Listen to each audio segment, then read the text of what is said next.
Hello dear student, welcome back in my channel Alok Sir Ji. I am Alok Rathore and we are continuing the topic number system.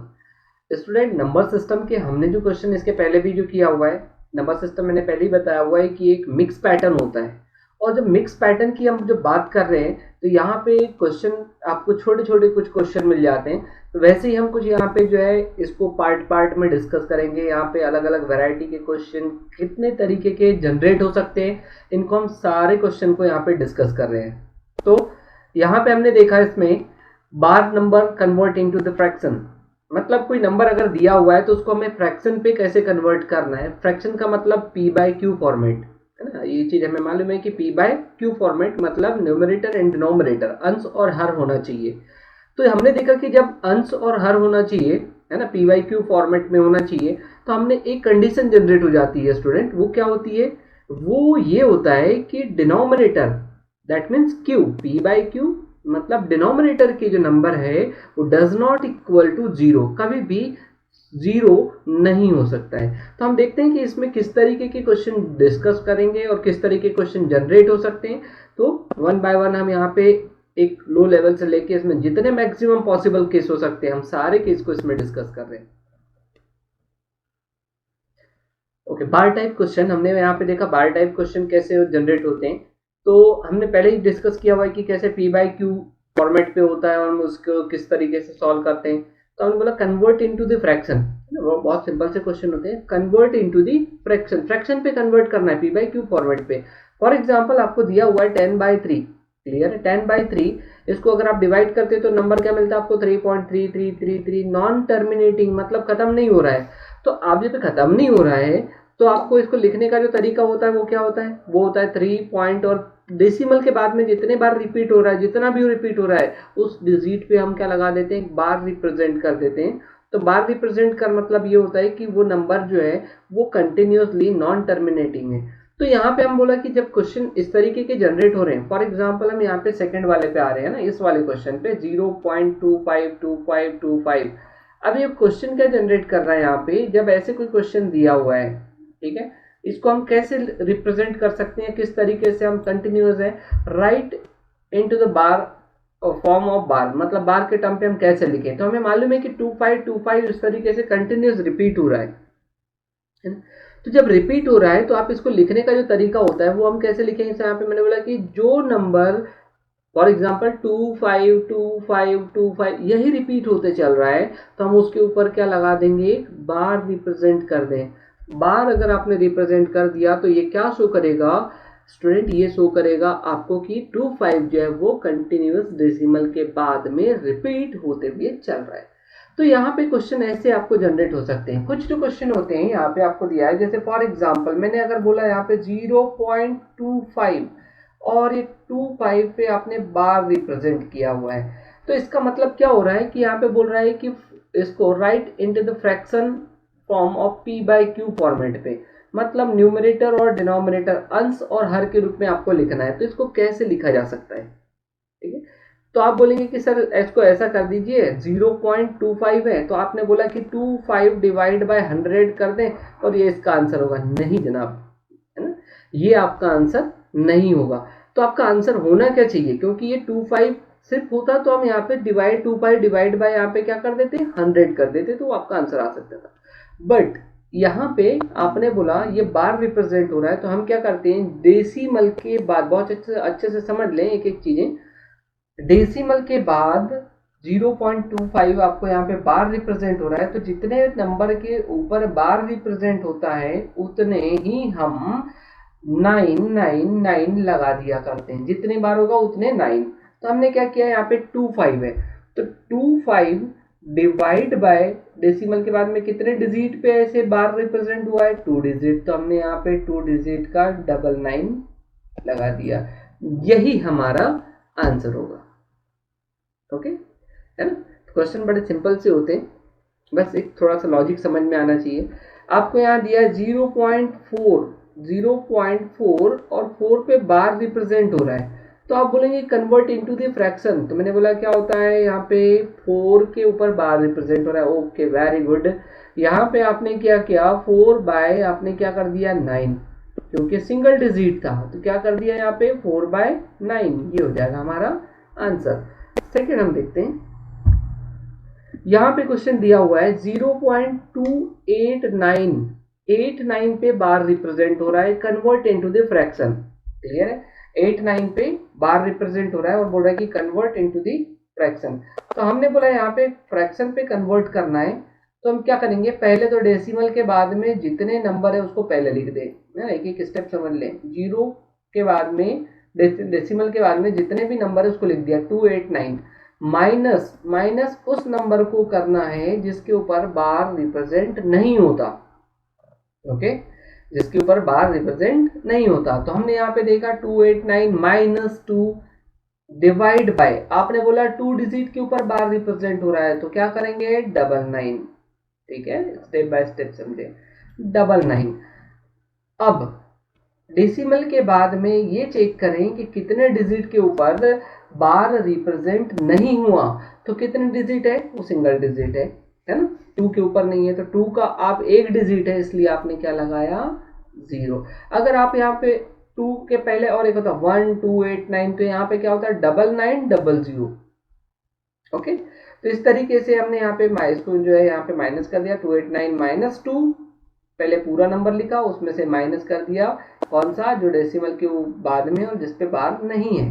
तो हमारा final answer होता है 289 divide by 990, ये होता है हमारा fraction पे value.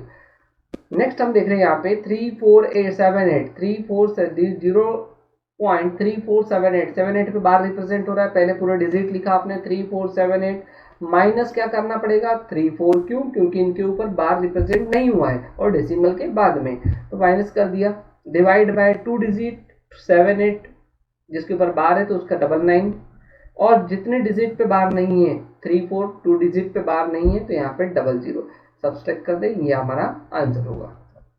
Clear है, बड़ा सिंपल सा होता है। आप जो है एक जब एप्टीट्यूड पढ़ रहे हैं या रीजनिंग पढ़ रहे हैं तो आपने एक सीक्वेंस, अगर आपने सारी चीजें कवर की है तो एक चीज मैं गारंटी दे रहा हूँ कि आपको जो है कोई भी क्वेश्चन में कोई दिक्कत नहीं आने वाली है। तो एक सीक्वेंस आप फॉलो करें, ऐसे नहीं कि बीच से कोई और आपने जो है उठा के एक वीडियो देख लिया 10 मिनट, एक आपने जो स्पीड बढ़ा के देख लिया, ठीक है, देखें स्पीड बढ़ा के भी देख सकते हैं, बट ये है कि आपको एक चीजें समझ में आनी चाहिए, तो थोड़ा सा जो है आप सीक्वेंस फॉलो करें।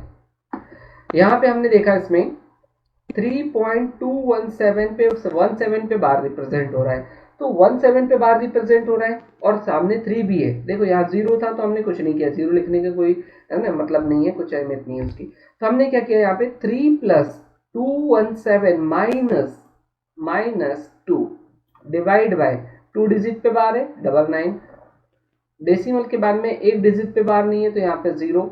इसको यहाँ पे कैलकुलेट कर लें, एलसीएम ले लें, फाइनली हमारा जो आंसर होगा यहाँ पे ये हो जाएगा, माइनस करने के बाद 215 और ये यहाँ से एलसीएम ले लिया 3 into 990 plus 215 divide by 990, final answer हमारा क्या हो रहा है यहाँ पे 512। क्वेश्चन को खुद अप्लाई करने की कोशिश करें, सॉल्व करने की। 7 पे बार है, अब क्वेश्चन ये दे रहा है कि 7 पे बार है 0.53। याद रखें ये पॉसिबल नहीं हो सकता है कि रिकरिंग वाले क्वेश्चन पे ऐसे हम जो डिस्कस कर रहे थे वैसा नहीं होगा, और कभी पूछेगा भी नहीं कि आपको कन्वर्ट इनटू द फ्रैक्शन। तो हम यहाँ पे 7 पे आपको बार दिया हुआ है 0.53, तो आप इसको सॉल्व करने का क्या तरीका होगा हमारा, ये हमारा तरीका होगा 7 पे अगर डेसिमल के पहले कोई नंबर है और उसके ऊपर बार रिप्रेजेंट हो रहा है तो हम उसको नेगेटिव टर्म आपको एज्यूम करना है, -7 प्लस डेसिमल के बाद वाले पॉजिटिव 0.53, फाइनली कैलकुलेट कर लें क्या आंसर होगा -6.47, ये हमारा आंसर होगा। यस, नेक्स्ट क्वेश्चन हम यहाँ देख रहे हैं, इसमें 5 पे बार है 0.42 प्लस 6 पे बार है 0.131 है प्लस 7 पे बार है 0.12 है। तो आपने देखा यहाँ पे जब ऐसे दिया हुआ है, आप बोल रहे हैं कि इसको सिंप्लीफाई करना है, सिंप्लीफिकेशन करना है, तो आप क्या करेंगे, मैंने पहले बताया हुआ है कि 5 पे बार है मतलब -5, डेसिमल के बाद वाला टर्म पॉजिटिव, 6 पे बार है नेगेटिव और 31 पॉजिटिव 0.31, 7 पे बार है तो -7 और ये 0.12 ये पॉजिटिव हो गया, माइनस माइनस माइनस वाले सबको ऐड कर दिया, ये कितना हो गया 18, डेसिमल वालों को आपने अलग से ऐड कर दिया, ये हो गया 0.85, इन दोनों को यहाँ पे कैलकुलेट कर लें, आपका आंसर हो जाएगा 17.15, ये आपका आंसर है। क्लियर है ना। बहुत सिंपल सा लगने लगता है जब हम क्वेश्चन करते हैं, बहुत सिंपल। जब आप देखते हैं कि बोले इतना कैसे हो सकता है, बट आप जब क्वेश्चन को आप खुद ट्रिक आपको मालूम हो गई, समझ में आ गई, तो आप बहुत इजी हो जाएगा सब चीज़ें। आपने यहाँ देखा 0.32 पे बार है, प्लस 0.14 पे बार है, प्लस 0.23 पे बार है। अब इसका सॉल्यूशन क्या होना चाहिए, तो यहाँ पे आपने देखा स्टूडेंट क्या होगा, अब यहाँ पे हमें मालूम है कि 32 है, तो 32 का मीनिंग क्या होता है, 32 पे बार का मीनिंग 32 जो है वो रिपीट हो रहा है। 14 का मतलब 14 जो है ये रिपीट हो रहा है। 23 का मतलब 23 रिपीट हो रहा है। तो आप क्या करें, मैं इसको यहाँ पे 2 बार 3 बार और लिख सकता हूँ, है ना। यहाँ पे मैंने 32 ऐसे लिख दिया। फिर आप प्लस कर रहे हैं, किसे कर रहे हैं, 14, तो 14 2 3 आपने ऐसे कर दिया।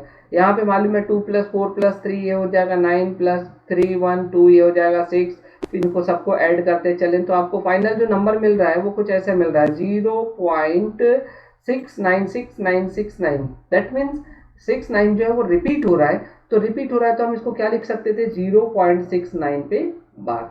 तो आप या ऐसे भी लिख सकते हैं, या फिर आप जो है जैसे आपने लिखता 32 divide by 99, 14 divide by 99, 23 divide by 99, वो भी कर सकते हैं। बट क्या होता है जब क्वेश्चन आपको दिया होता, तो मैंने तो यहाँ पे सब 2 डिजिट वाले दिया है। कुछ क्वेश्चन ऐसे भी हो सकता प्लस, है ना, बहुत अच्छे समझे, प्लस 0.032 मतलब 3-4 डिजिट दे दिया बार पे, तो उसको कैलकुलेट करने में थोड़ा टफ हो जाता। तो आप उसको जब भी क्वेश्चन अगर दे रहे हैं तो आप इस फॉर्मेट पे ऐसे सॉल्व कर लें, तो आपसे बहुत इजीली आप सॉल्व कर सकते हैं। एक यहाँ पे हम क्वेश्चन डिस्कस कर रहे हैं -3 × 2 - 4, और ये बार जो है यहाँ पे देखें 3 से लेके 4 तक एक लाइन ड्रॉ हुई है। तो स्टूडेंट ये बार का क्वेश्चन बिल्कुल नहीं है, क्लियर है, बार का क्वेश्चन है ही नहीं। ये क्या होता है, इसको हम बोलते हैं लाइन ब्रैकेट। और लाइन ब्रैकेट को सॉल्व करने के लिए जितने पे लाइन है ये आप ब्रैकेट एज्यूम कर सकते हैं। तो आपने ब्रैकेट लगा दिया 3 के पहले और यहाँ पे 4 तक, और इसको आप अपने बॉडमॉस के रूल के अकॉर्डिंग आपने इसको सॉल्व कर लिया। आपको बाहर नेगेटिव था, क्योंकि नेगेटिव जो है माइनस साइन वो बार के अंदर नहीं है, तो इसको आपने जो है बाहर रख दिया, आंसर होगा -2। क्लियर।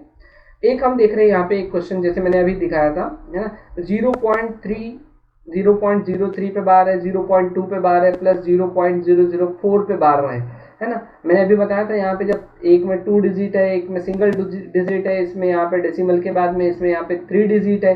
तो इसको आप सॉल्व करना या आप करेंगे, या आपके लिए वर्क, और इसका आंसर मैंने दिया हुआ है 0.259 पे बार, ये इसका आंसर होगा, है ना। तो ये आप खुद कैलकुलेट करें। Thank you for watching. We will be continue on the next video.